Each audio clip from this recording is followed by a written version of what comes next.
Hello, my name is Nazanine Hozar and I am the author of ARIA. ARIA is a novel about a baby girl who is abandoned in an alleyway in early 1950s Tehran, Iran. And she is then discovered by a driver in the Iranian army and then grows up moving through the different echelons of Iranian society, and her life leads up to the Iranian Revolution of 1979.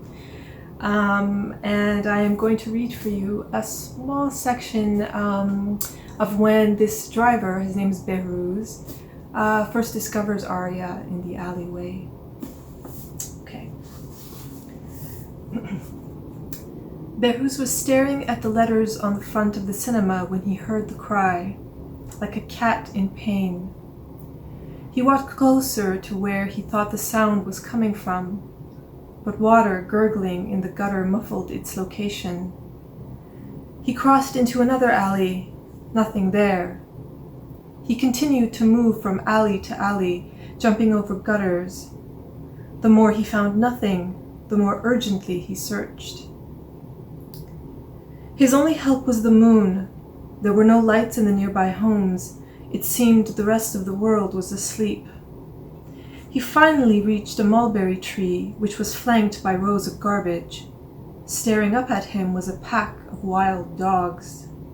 He imagined them tearing the tiny creature who had made the sound, limb from limb. He grabbed a stick from the ground and charged, but none of the dogs moved. How long had they been there? As he neared, the dogs sat and watched quietly. At last, Behruz bent down and lifted the baby into his arms. The dog sniffed his feet, turned, and left. He sped toward the edge of town, past abandoned buildings in which the poor secretly lived, past stacks of cardboard where even poorer slept. He wondered how long the child had gone without food.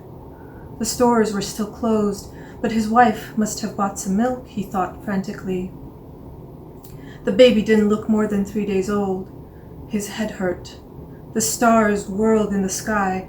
At last, not far in the distance, he saw the pale outline of his house. For 3 hours, Behruz sat in his living room, trying to feed the child.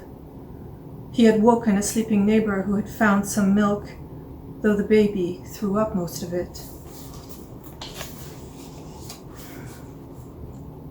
Now, the only thing he could do was to speak to it, human to human. "Want me to tell you a story?" he whispered to the little girl. "I used to love music, you know, when I was a little boy," he said, putting his finger in the baby's mouth so she could suckle. "I used to sing in secret so my father wouldn't know. I used to sing arias. Know what they are? Little tales, cries in the night. If you sing an aria, the world will know all about you. It will know your dreams and secrets, your pains and your loves." Behruz heard his wife throw a pillow against the bedroom wall and paused. After a few moments, hearing nothing more, he kept on.